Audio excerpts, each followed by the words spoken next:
Hi, my name is Kevin Seibert, Managing Director with the International Foundation for Retirement Education. And today I'd like to talk a little bit about our retirement income management process. And really what we like to do is focus in, when talking about retirement income management, focus on process, not product. And the process that we've developed, real briefly, is to first of all determine the duration of the retirement assets, looking at sources and uses of funds. Step number two is to identify and manage risks that one has in retirement that they don't have during the accumulation phase. And then three is to look at taxes and estate planning issues. Those first three steps essentially become the data collection phase of the process.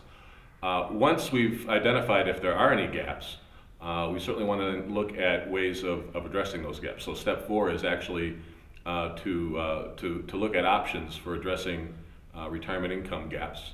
And then ultimately in step five, we get to where the rubber meets the road. And that's where we look at converting resources into income. And as we know with any financial planning process, step six is to monitor and update the plan as needed.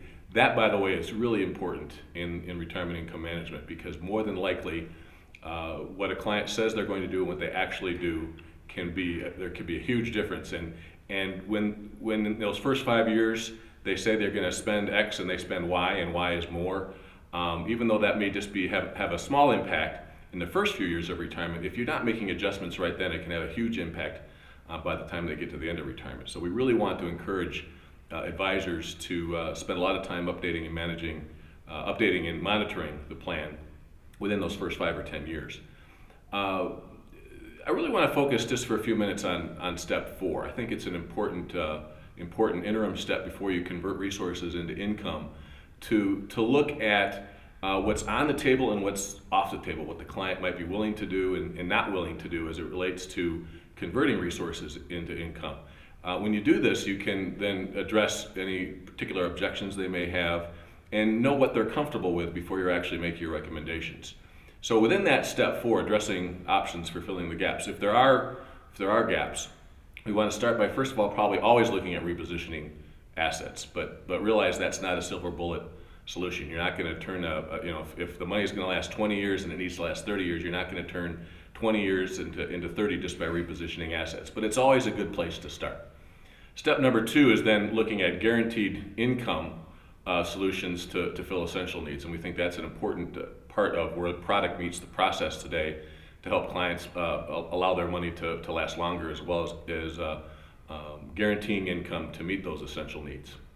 And then there's also delaying Social Security and pension benefits when it can be appropriate, working full-time and part-time as we change the definition of retirement today, realizing that it may not be just a three-legged stool but a four-legged chair for some people as they turn into their retirement years.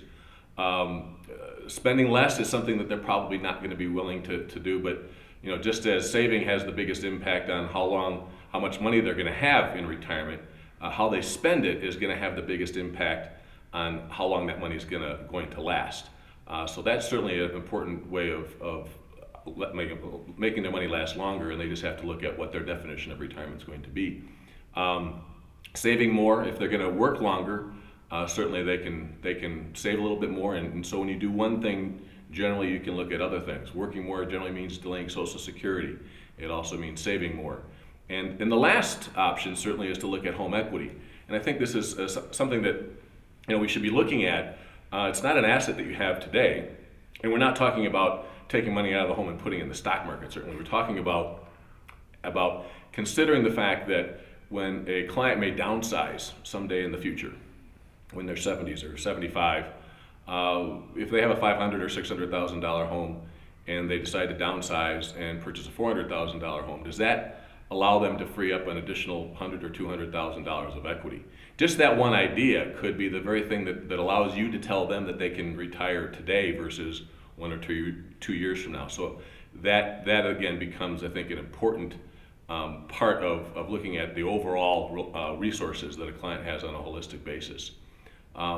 Ultimately, I think it's combinations, as I said, combinations of things that will allow a client to allow their money to last longer and to fill those gaps. And you also find, I think, that when it comes to working for clients that have less, you're going to wind up having to do actually more. So that's the challenge for the advisor, certainly, is that how do you do that on a time efficient basis to work with those clients that have less? It ultimately is probably going to take more work to figure out how to fill their gaps, and you'll have to put, generally speaking, probably more time into that. In any event, I hope that's a helpful look at step 4 of the retirement income management process.